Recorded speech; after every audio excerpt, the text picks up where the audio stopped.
Before we begin, 80% of you who watch my videos are not subscribed. If you like this video, or the ones like it, then please consider subscribing. It's free, and helps myself and the channel out immensely. Sonic Adventure 2 is a game that has been very polarizing in recent years. It is cited as the last great Sonic game and the first bad one in the franchise. That being for a few different reasons. Overall, it was seen as an improvement from Sonic Adventure, but not entirely. Camera controls for Rouge's and Knuckles' stages have been cited as a bit wonky at times, and producing odd angles, especially in cramped up rooms and tight spaces. Another issue that is often cited is the English voice acting, which at times, as described by an IGN article from 2001, could grate you. That it would sound amateurish or forced in some parts. A few other issues were that of Knuckles and Rouge's stages being time-wasting and being difficult. There are also a few articles that will describe the story as nonsensical and or contrived.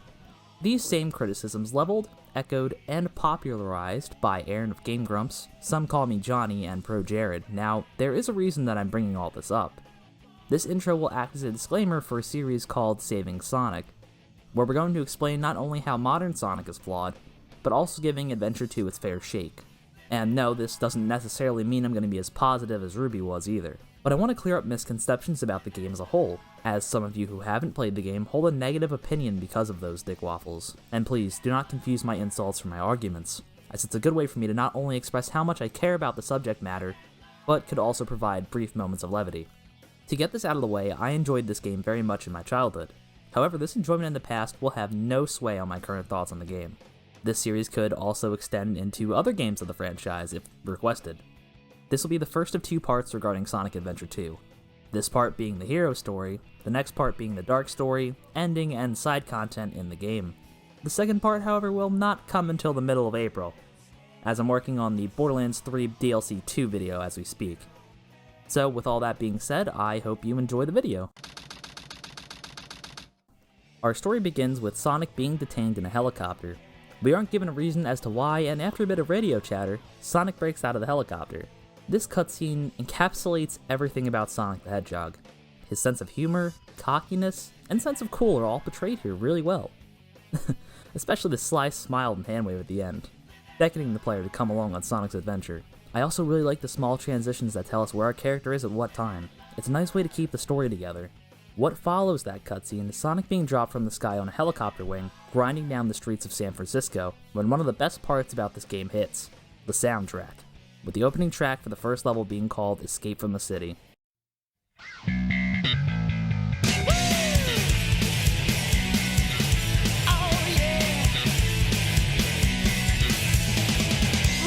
It really opens you up to what Sonic is all about. Rings, style, and beating up bad guys. The level points you in an almost straight line to the finish, all while tossing rings, railings, and ramps your way to show off the rating system.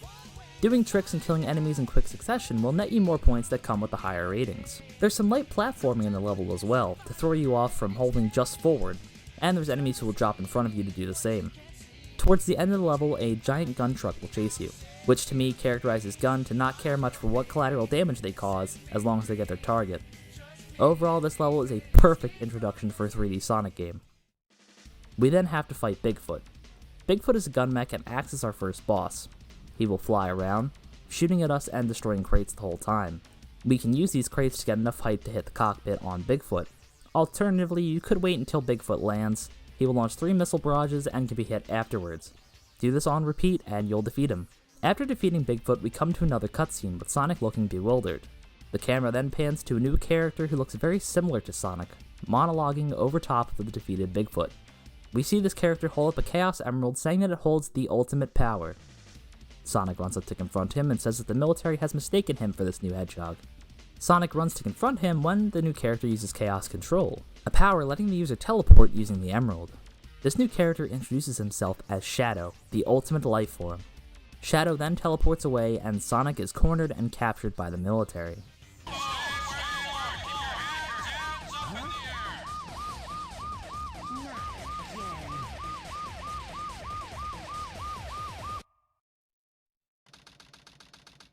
The next cutscene opens with Knuckles and the Master Emerald, along with a new back character in a desert area. They seem to argue over the Master Emerald, and Knuckles explains that the Master Emerald neutralizes the power of the Chaos Emeralds. Just then, a crane picks up the emerald, and we cut to see it's Eggman. Knuckles then jumps up and breaks it as to prevent Eggman from taking it. Eggman then says it doesn't matter and he'll look into it when he gets back to his base. Rouge also gives us her motivation for wanting the Master Emerald. It's simply that she wants all emeralds in the world to belong to her.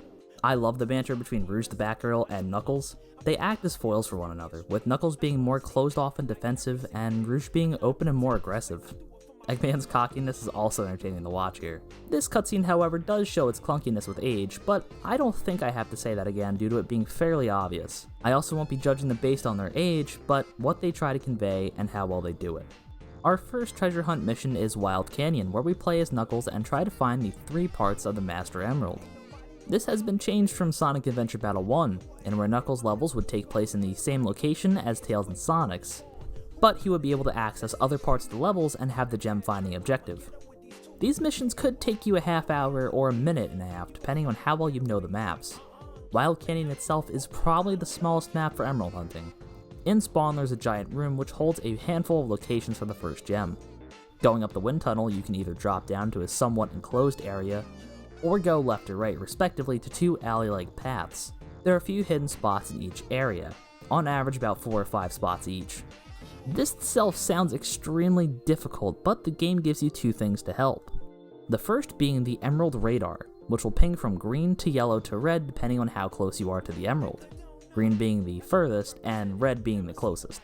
The only caveat to this is that the radar can only detect 1 jewel at a time, meaning it is very feasible for you to walk past an emerald while on your way to another and not even know it. The other form of help are the TVs scattered around that provide hints. Some are more straightforward than others, however. The effectiveness of hints also depends on how well you know the area you're playing in, so your first time could be wildly difficult compared to your 10th time. These missions are really as hard as you make them for yourself. Hell, you could even look up the hints online if you really wanted to breeze past these kinds of missions. There is also another downside to the TVs that I will discuss later, as I think it shows off better in Pumpkin Hill. But I myself think that these missions fit in the game fine. They provide a different level of challenge requiring you to explore and move freely instead of running and shooting your way to a goal. Not that those are bad, just give some more variation to the levels. We then cut to Tails flying over the ocean while talking about Prison Island. It is a reinforced secret military base. Tails said he had heard about it on satellite TV and that he couldn't believe that Sonic had destroyed military buildings or robbed a bank. But he was on his way. Tails looks down and sees Amy, with Eggman approaching her. Tails is curious as to why she's here and knows he has to save her. He then transforms the tornado into a mech. So, 3 things here. The first being that Tails heard about this base over satellite TV. Now, this could be a case similar to Area 51 where we know it exists but don't know what's there, which is what I assume this is supposed to mean. The next thing is that Tails doesn't believe that Sonic would rob the bank or destroy the military buildings. That is a genuine belief that Sonic would never do that, and that Tails knows his friend is in danger and wants to save him and clear his name. The reason that I'm trying to clarify these things is that Tails' voice actor sounds like he's reading off the script, not that he's playing the character, and also these lines are pretty clunky and can be interpreted in multiple ways. So I'm going to try something here where I'm going to rewrite the dialogue and see what alternatives we can find here. So I'll play the original and then my version.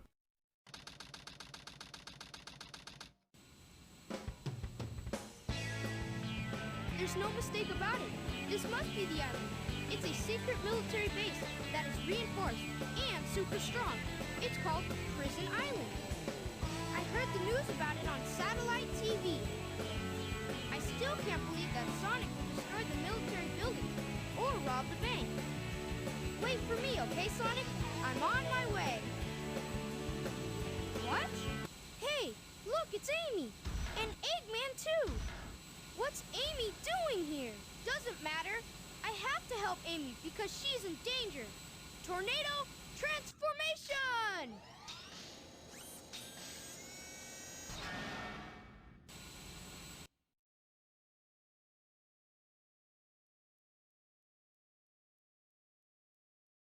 There's no mistaking it, this has to be Prison Island. It's a once secret military base that went public a few years ago after some mad scientist was sent there. From what I've seen on TV, Sonic was sent there as well. I don't believe he's guilty for a second. Don't worry, Sonic, I'm coming. What, Amy? What are you doing here? It doesn't matter. I have to rescue her. Tornado, transform! So why did I add the lines about that mad scientist? Well, this alludes to something we see much later on. And I think that this sounds much smoother than what was originally written. Also, how did Amy end up on the island anyways? It's in the middle of the ocean, so unless she snuck onto a boat or took a plane, there's no way she should be there right now. Then we have to fight Eggman, and these fights are the worst in any game that I have probably ever played. All you have to do is mash the shoot button and hit Eggman first, and that's it. You will win 99% of the time. I know why it's there canon-wise, as to show that Eggman was also on the island during his level, but this just lacks creativity of any kind. I think even calling it a boss fight is an insult to the very definition of them. So, Eggman dicks off after the battle, and Tails and Amy have a chat. They tell each other they're both here to save Sonic, and then dick off to start that.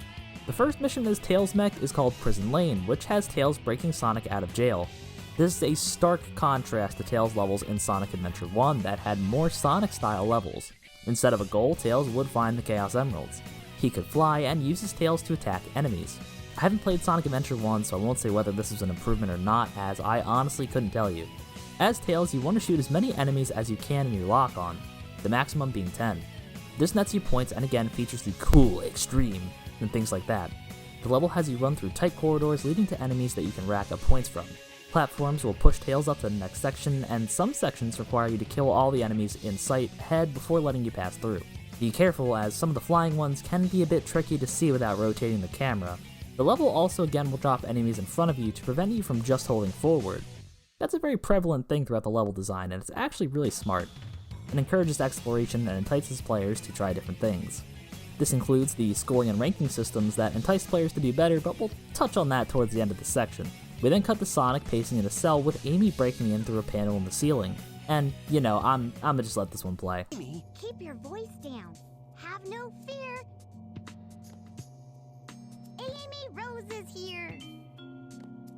Aside from the obviously awkward delivery, it showcases Amy and Sonic's personalities as well as their dynamic. Amy being independent and outgoing, yet relying on Sonic's love, and Sonic being charming and caring in his own way, yet being almost cold towards Amy. The writing on the wall also plays a key part later, but right now, Amy and Sonic have no idea why it's here. Our next mission is Metal Harbor, and we're back to playing as Sonic. Metal Harbor sends you into a fast-paced, almost straight shot towards the end of the level. You jump over patches of ocean and see gun missiles and carriers off the shores of Prison Island. You hit loop-de-loops and take down many gun drones along the way. After the first gun drone section, we are greeted with a prevalent part of the campaign, character upgrades. And for this specific one on Sonic, we get Light Dash, which when pressing B lets us dash across rings, even over open ocean. Now this would be amazing if not for the fact that it uses the same button for Somersault, meaning that it will probably get you killed before you get used to it. Misinputs also happen with it as well. With that being said, the rest of the level is more of the same, running through loops and rolling under objects until we get to the last checkpoint. At the last checkpoint, a missile will guide you to the bottom of a rocket. After reaching a certain point, a timer will count down from 0, and your goal is to either get to the middle or the top. The top is very hard for new to moderate players, and is really ever only used by those going for A rank, or those who can do it consistently and have been playing for longer. You have 15 seconds to do this, or Sonic will die, and you will restart the last checkpoint. After that, Sonic goes up the rocket and then jumps off using part of it as a snowboard, just like he did in City Escape. And man, is that an amazing way to put us back into high-paced action. Shadow is another joke of a boss here. He will only ever homing attack you. So as long as you time yourself, you can beat Shadow without a problem. Again, Shadow is here to establish his White Jungle mission, but again, the design for this boss fight is very shallow and basic. It's disappointing that this mysterious ultimate life form is about as threatening as a housefly. After Sonic and Shadow's battle, during this time, Eggman rigs Prison Island to explode. Eggman radios Shadow, telling him that the island will blow up and that he needs to get off of it. This launches us into Green Forest, which starts off by shooting us down through a hollowed out tree, and introduces us to our first time mission in the game. Due to Eggman putting bombs on the island, Sonic has 8 minutes to find a way off of it, or for us, get Sonic to the goal in under 8 minutes. Throughout the level, 3 robots will give you the drop, and you'll have to use ramps and numerous springs to gain height. A special thing about Green Forest is the use of vines to get around. At many points, Sonic will grab onto these and Tarzan swing himself into the next section of the level. At first, it's kinda hard to get Sonic to consistently run on the track on this stage. Sometimes he'll slightly bump into the side on the left, and sometimes you'll accidentally bump into the right even though you think you are near it. However, after a few plays, you can tell where you should position Sonic. Another part of the level that can be wonky is the part where you have to take multiple springs to get up to a vine. It can sometimes be a little wonky to target the last spring with a homing attack. However, I'll mostly chalk that up to a mistake on my part. At the very end of the level, you will be thrown onto a platform that starts to fall apart. There are 2 springs you can take, the one being higher up and requiring you to go up this path, the other being a little lower and easier to reach. The level flows fairly well but can slow down due to being unfamiliar with the platforming sections and getting used to them. There's also some shortcuts in Green Forest which I will not spoil, but it is a great reward for exploration.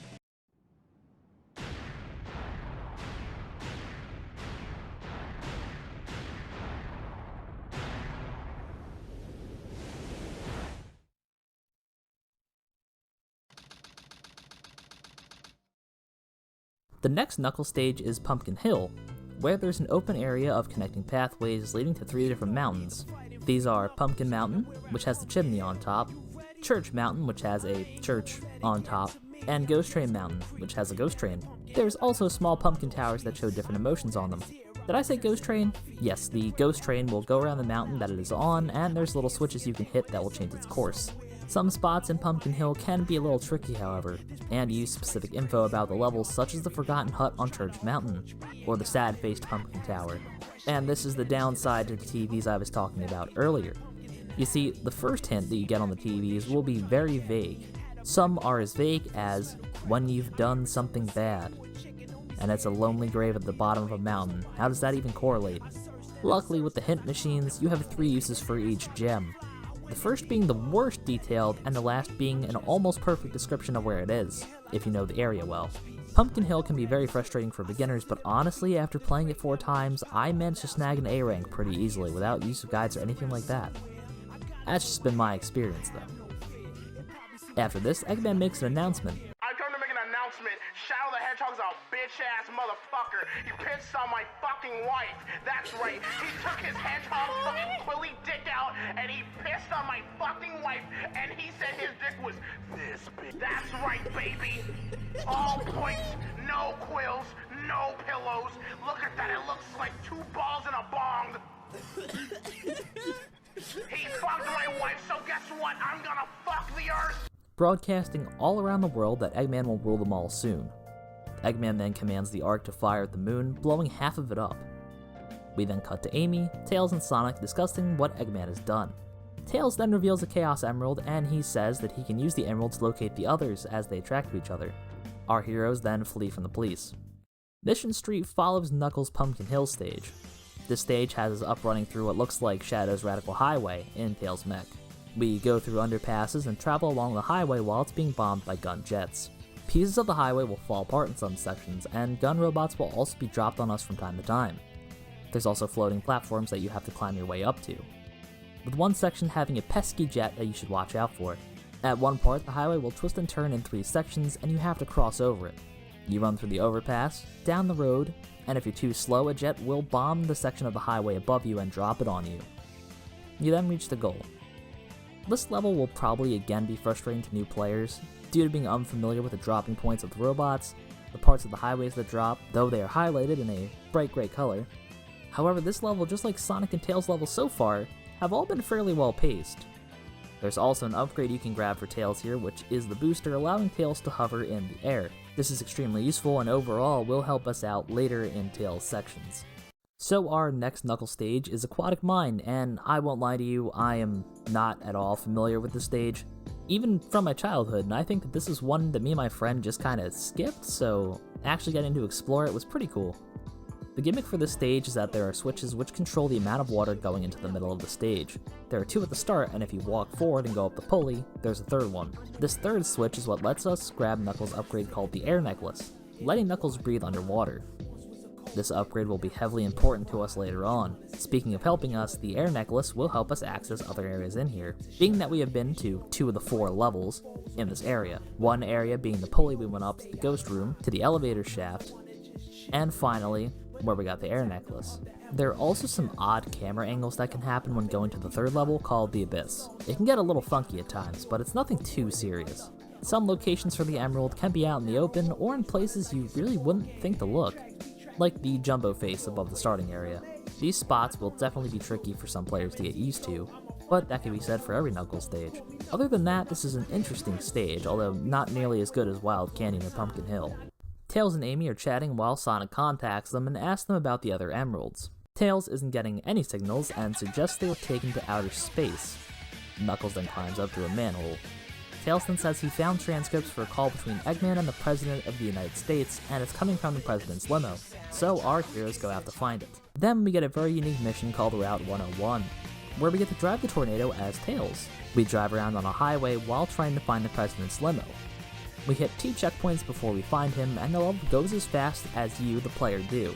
I've seen a lot of people complain about this level, and I think I can understand why, as it seems to derail the shooting and speeding around of Tails and Sonic's levels. But that's where I disagree, as the Tails level, again, is as fast as you make it. It can take you 5 minutes, or if you're good at drifting and driving, 2.5 minutes to grab an A. The quickest way to get through the level is to always drift around the corners, collect the coins, and use the speed boosts that you get from them to quickly go through long, straight sections. This is also one of 2 levels in the game that are like this, so this isn't really that big of an issue, at least not to me anyway. We then cut to the President being briefed on what's been happening as a result of Eggman blowing up half of the moon. We then see that the President is calling Eggman, and he demands that the USA surrender and make no attempts to resist, or it will cease to exist. Sonic and Tails then burst in, take what they need to trace Eggman to the Ark, and then leave. The last line of dialogue is that the President is receiving a call from their agent. Be important in the dark and end story.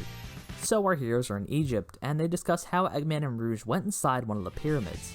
Sonic then suggests that there's a way to get to the Ark from there, and Tails goes off to find a way inside. The next traditional Tails mission is going to be Hidden Base. So this level features something that I am not especially privy to, and that is instant death quicksand.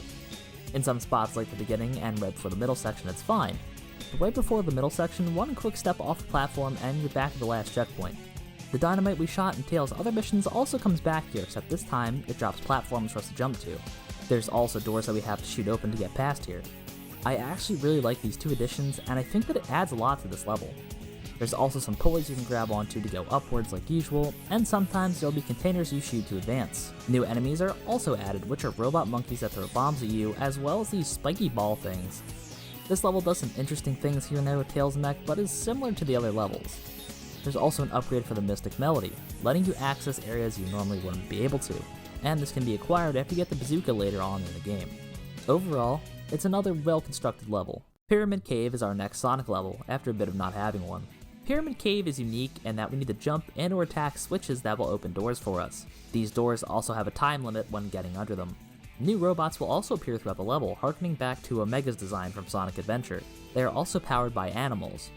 Many parts of the level feature long running sections which feel great after they've been absent for a bit. Some puzzle solving revolves around the new doors as well. One part, however, that really brings it down for me is the hallway with the ghost in it that stop you from getting to the door. Now, I've never had a hard time with it, but sometimes the ghosts can wonk out and it can feel like they hold on to you when they really shouldn't be able to. Sometimes homing attacking will also accidentally target the ghosts, and that'll lead you getting grabbed as well. Throughout the level, there's also hoops that you can jump through to raise your score.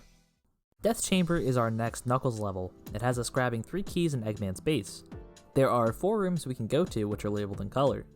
They are red, blue, teal, and green. There's paths connecting all the rooms, and there are some maps scattered around that will tell you where you are. This is a big area to explore with some tricky spots. One spot is underneath Knuckles' Hammer Gloves upgrade. Hammer Gloves let you access iron crates, but if you haven't gotten this or didn't know where it was, then this spot would elude you. Same thing applies to the hint of a room with a treasure chest, which when you get to the 3rd hint, it tells you it's a secret room near the blue room. Even knowing that, it would take a new player a bit to get. However, that's not a bad thing, as it still rewards exploration. This area can be really confusing your first time through, and it's really easy to get lost. It's decently well made, however can feel a bit tedious to navigate through at times. King Boo is probably the most interesting boss in the game. He is a ghost that cannot be damaged for a period of time. During that period, the king will chase you in a circle and launch fireballs at you. At one point, he will breathe fire, and that's when you need to run around the circle and find the ghost holding an hourglass. Fly into him and a hatch will open, weakening the king into a shadow. Here you have to dig him up, and a weakened King Boo can be pummeled on. He will shoot fireballs, try to eat you, and then use that fire breath attack.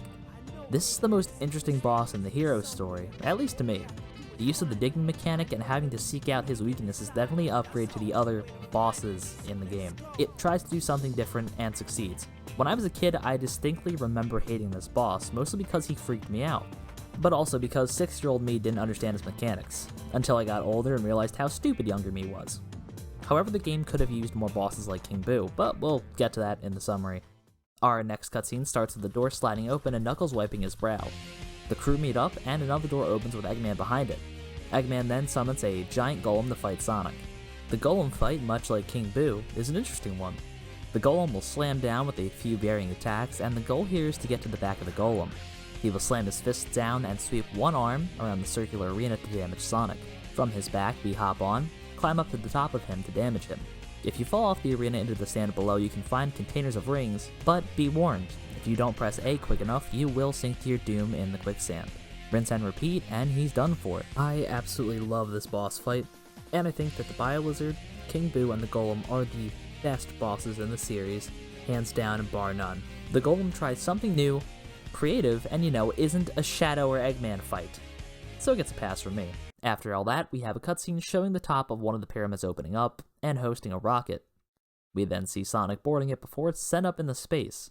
It flies towards the Ark, but disaster strikes when it clips an asteroid. We then see the cargo bay open, releasing the shards of the Master Emerald. Knuckles and Sonic's banter here, and it's pretty entertaining. And we then see the ship spinning into the distance. Eternal Engine is our last Tails level, and it features the same concept as Prison Island, where you have to kill all enemies in a room to advance. There's also a hazard in the form of being able to shoot out of certain parts of the room. They extend your combos, but can also suck you into space, killing you, so it's a risk-reward option that can pay off very well. Another new thing that Eternal Engine adds is a new enemy called Artificial Chaos. The only way to damage them is hit their head. There's a lot of outdoor platforming in this level, and only one section in particular bugs me, due to not being able to really control the camera. You're locked looking straight ahead and can't see what's in front of you. The only problem here is that there's some robots who fly in off screen, and if you go too fast and don't know they're there, then well, it can lead to death. The rest of the level tests you and what you've learned previously about your abilities, platforming, and reaction times. Overall, it's an amazing final level for Tails, even if I myself don't enjoy it all that much. Sonic, Amy, and Tails are inside the Ark while Knuckles does his Meteor Herd mission. The crew point out that the Ark is deserted, and Tails says the Ark was abandoned 50 years ago due to an accident. Sonic then brings up what Eggman has done. And so the team's mission is then to find the cannon and dismantle it. Tails then pulls out his Chaos Emerald and tells them that it's a fake. It has the same wavelength and properties as a real emerald. This is important for later, but so far the plan is to swap the emeralds and have the fake one blow up the cannon due to it having a different alignment, I guess? It's not really touched on that much. Also, Amy's line delivery here is just, So the plan is, we'll switch the Chaos Emeralds when the machine is stopped, right? I hate you! You guys always leave me behind and have all the fun! Knuckles' final level is Meteor Herd. To start, this level is massive in size and can definitely take you a long time to find the 3 pieces of the Master Emerald. There are 3 major areas to the level, the first being the ground level when you start. It is split into different sections going from 09, 03, 02, 01, and 05. Another gimmick throughout the level are the giant meteors that will randomly hit near Knuckles as well. If you're somebody who already doesn't like Knuckles levels, then you will hate this one, as there are many spots that you wouldn't think to look, like the one in the group of meteors, given that there are at least 10 of them in the small area. So it's a matter of patience when figuring out which one holds the emerald. Another hint that can be tricky is Dangerous Liquid. What that refers to is the Chaos enemies scattered around. Now, it's not that it's a difficult hint to follow, it's that there's 4 of them scattered in 2 areas, but the time it takes from one area to another can lower your rank. Besides that, there's not many other issues that I have with Meteor Herd. I just don't think it doesn't flow as well as Wild Canyon or Pumpkin Hill. So Sonic goes to put the fake emerald in the slot like Tails told him. Except Eggman interrupts the call and demands Tails tell Sonic to meet him back at the research facility. Sonic presumably heads there. This is a really cool setup and I don't want to talk about it anymore until we get there. So we then fight Rouge, and Rouge's fight too is a joke. Once we hit Rouge, the floor of the arena will pop out and we will be carried upwards. Here we can wait for Rouge to dive bomb us, or we can try to find her. If she gets 10 rings, she can hit us with a special attack that can be avoided by gliding.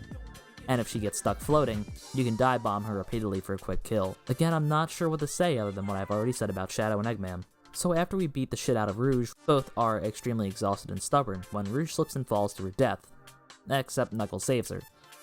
They banter, and then Rouge, appreciating what Knuckles did, gives him the pieces of the Master Emerald. Knuckles apologizes before running off, with Rouge flashing a sly smile. Crazy Gadget is our next Sonic level. It takes place on the Ark. This level has us grappling down rails and flipping gravity to let us continue onwards. After a little bit, you will come to this section here where you have to homing attack the glass and be sucked into the next area. There's also this interesting section allowing you to go either back down, where you die, to the left wall, or to the right. After that, there's this little rail section, and god, looking at this gives me the heebie-jeebies. Just one wrong move and you could fall straight to your death. After a while, there's another section where we homing attack part of the glass, and that takes you through this visually pleasing tube section. One problem I do have is this little section here with the rings you have to light dash across. If you miss it, then you float up into the liquid and instantly die. Why is this an issue? Because the B button, which is light dash, is also the somersault again. Meaning if you don't see light dash in the corner of your screen and you press B, then you will die. It can become incredibly frustrating when you think that you are right close enough to use light dash and then you somersault instead. There's also the section here where you light dash for rings and you go out into space, and again, it's just another really pleasing section. After that, there's a part where there's a spinny ball and a floating robot. I admittedly had a little trouble with this at first, as we then reach the section which really makes this level unique. This outdoor, multicolored section has us flipping many gravity switches to platform. It's really interesting and there's a few different ways to solve this puzzle, and it is an extremely unique way to end a level. Overall, Crazy Gadget has its problems, but it's pretty good. I'm just gonna let this cutscene play out. Hand over the Chaos Emerald, slowly, and then we'll talk about your girlfriend. That is, if you really care for her. Handing over the fake emerald? I can kill 2 birds with 1 stone. Put the emerald down right there and back off.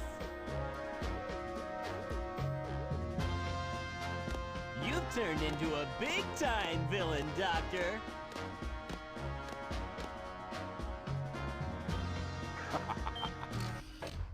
Whoa!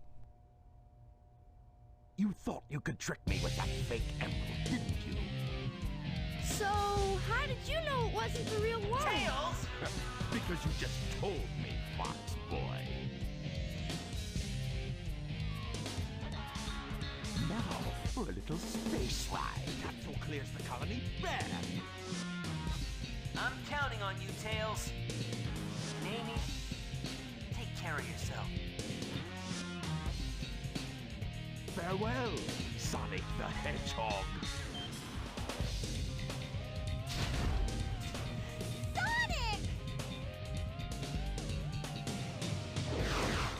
So Sonic and Tails try to trick Eggman with their fake emerald. I like how Tails flashes Sonic a smile and a nod as if to say, it's okay, just stick to the plan. So Sonic goes to give Eggman the emerald, and as he reaches the middle of the room, he is locked in the same pod that Shadow was. Except this time it's rigged to explode. Eggman then calls them out on having a fake emerald, and Tails then asks how he saw through their plan, only for Eggman to reveal that he only knew because Tails told him. The fact that Eggman had planned this, called their bluff as a safety measure, and outsmarted Tails is amazing to me. This cements Eggman as probably the smartest villain in any media that I've ever seen. He then sends Sonic to his doom, and Amy's cries here really let you know that she truly cared about Sonic.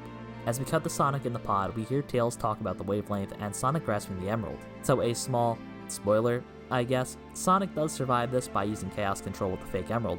I know a lot of people take issue with that, but as contrived as it may seem, I think it makes sense. Tails specifically mentioning the same wavelength and properties means that the fake one can be used just like the real ones, and Sonic learning how to do it isn't surprising. He's been using the emeralds for a while at this point, so I see no problems with this at all. Tails at the end of the cutscene really steps up from being Sonic's skittish sidekick to becoming a fully fledged hero, simply by doing what's right and what his friend would have wanted him to do. His conviction is really strong here, and as awkward as Tails' line delivery has been throughout the game, it doesn't ruin the message for me. Eggman this time gains a giant cannon that can be kind of annoying to dodge if you get stuck in the wrong spot. There's also explosives that spawn in the center of the room you can use to easily take out Eggman, or yourself, but honestly that's really it. Our next level is Final Rush, and man, this one is just so good. The beginning of the level has Sonic blasting off towards the cannon core on a rocket, landing on the rails below. The next minute or so is us grinding from rail to rail out in space. It's just so fast-paced and crazy. Scattered around there are also some hidden rings and 1-ups, really rewarding you for exploring alternate paths. After a bit we reach these rails going upwards, and I don't know what it is, but for me I get a bit nervous when I use homing attack on them, as I've seen it really jank out. Another up rail section has us go to this little area with an artificial chaos and 3 paths. 1 are rings, and 2 are different paths that lead to the same area. I just want to appreciate that they put in 2 paths to go on. After this, there's another minute of sweet on-rail action, and back to another 3-choice section and reach our goal. And this level is just so well put together. It has branching paths, even though out in space with just rails you wouldn't really think that there would be any. Its reward of exploration, its high-paced speed, everything about this level to me, especially the way it flows, can rival that of City Escape. So Knuckles is walking around when a bright light flashes, and we see Sonic on the ground, after he chaos controlled out of the pod. Sonic then asks Knuckles to help Tails and Amy while he goes to slam the emerald into the cannon before it's too late. This time we have to follow Shadow on this narrow pathway. The idea here is that we have to let Shadow stay in front to use Chaos Spear. When he does this, we will be able to damage him. Alternatively, we can also just charge Spin Dash and hit him. After his health reaches the halfway point, we then have to let Shadow get the lead and bait him into using Chaos Spear. We can't damage him any other way. Though, once you know this fight is a piece of cake. Tails and Amy mourn Sonic as Eggman lays on the floor.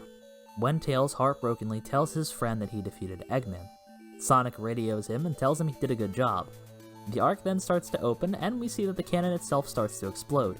We then cut to Sonic giving the thumbs up and a cheeky smile. And that's it for the hero story.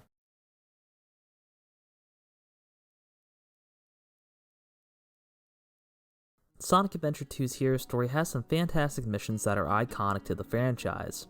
Missions like City Escape, Wild Canyon, Final Rush, and Mission Street are the pinnacle of level design in Sonic games. They're honestly some of my favorite levels in any game. Two small things that bring it down for me are some camera control issues and the fact that all actions are tied to the B button. While these aren't major detractors for me, they're enough to mention. However, my main problem with the hero story is just how bad Shadow, Eggman, and Rouge's boss fights are. They lack any kind of creativity, and they feel more like a requirement rather than a want to be put into the game. Maybe Eggman and some kind of boss mech could be interesting. And for Shadow, you could have to race him through a level and damage him when you were given openings. Or maybe have some kind of interactive level for his fights. And Rouge, I'm not sure about. She's a very unique character, but there's really nothing I can think of to make her fights better. Speaking of these characters and the others, the hero story is very straightforward and is very good for a Sonic game. Some moments, like when Tails and Amy are mourning Sonic and Knuckles starts to open up, are really great moments in this game. Of course, we still have the dark and final stories to go through, which will be the next two parts of this mini-series on Sonic Adventure 2 with a whole separate video summary to end it off. This video took me a bit to make, as I really wasn't sure which direction I would take this, or if I even wanted to keep making a video series about Sonic Adventure 2, but in the end I decided to. So I hope you guys have enjoyed this video, and I'll see you in the next one.